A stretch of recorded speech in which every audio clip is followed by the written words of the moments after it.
The global influence of the Russian Revolution. The global influence of the Russian Revolution was felt in every country. How can we say that it is felt in every country? Today, if you observe in many countries across the world, we have the parties called communist parties in that particular countries. So, many countries felt the influence of communism across them, and many countries established the communist parties.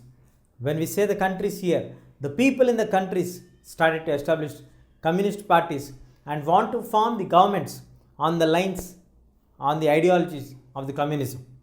But later, they also had an international committee or union known as Comintern, which was established by the pro-Bolsheviks, which means towards the Russian line or towards communism. But many people still doubt whether the actual face of socialism or communism is portrayed exactly in Russia or not, or in USSR. But after the World War II, most of the people or the entire world looked at USSR as a global face of socialism, as a global face for practicing communism. So communism got itself attached very closely with USSR. So wherever you get the name of communism, you immediately get into your brains the USSR. So USSR is a country which turned from a very backward country, a country which is exactly suffering to feed its people. They find shortage of grains always from 1905, 1915, 1917, 1920, 1929, 1930. From that situation, less than a span of 2 decades, it emerged as a great, powerful country or a superpower country. So, a backward country turning to be a superpower country. The journey was not so easy. It was under the able leadership of Stalin, which could make the transformation possible. Yes, the country progressed not in one field, in the industrial production, in the agricultural production, maybe because of centralized planning or the 5-year plan's motto or the targets were achieved effectively. Oil, steel, coal, iron industries, all were in par of excellence, all achieved than the required targets. 100 to 200% of growth rate is registered because of collective farming, collectivism. The farming also started to show its results after the famine which came in 1930-33. Later, people are very happy. All people are fed by the state. All people are get to access to the grains.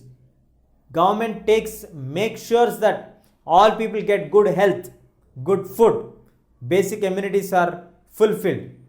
We all agree, a backward country which was struggling to feed its people turned to a situation where it started to provide food for the massive army and a great power or superpower country.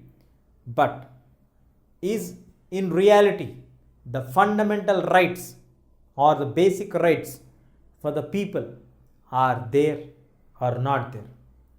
Truly not there, because they could not find any place for individual freedom. Yes, they achieved development at the cost of sacrificing their individual freedom. The basic rights are denied in Russia, in USSR. So later, yes, people are happy with the developments, but people want some individual space. People want to have that individual freedom rights. The time passed on. Even in Russia or even in USSR, we started to get voices which are talking about the basic rights. Later, many countries reinterpreted socialism and communism in their own different ideologies according to their systems.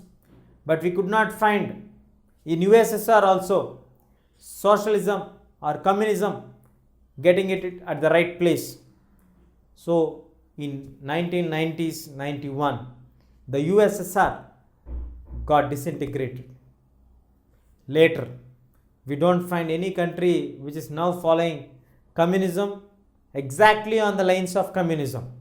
We find it according to the changes required, it got modified. Yes, we do find it communism in China, but got modified according to the requirement. We do find communism in Cuba. Yes, it also got modified according to its requirements. So now we do not have a truly perfect communism, which was a dream of the famous writer or Marxist ideology. So Marxist true socialism nowhere exists exactly in reality.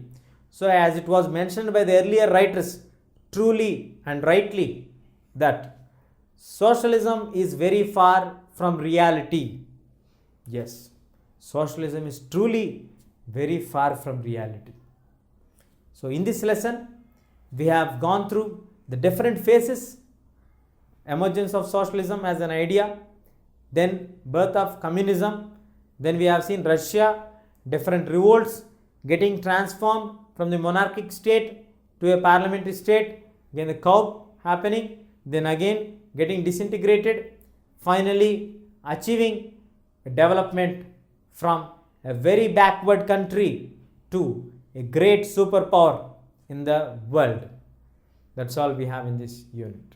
If you like this video, please give a thumbs up. Please subscribe to our channel to get more videos on CBSE syllabus.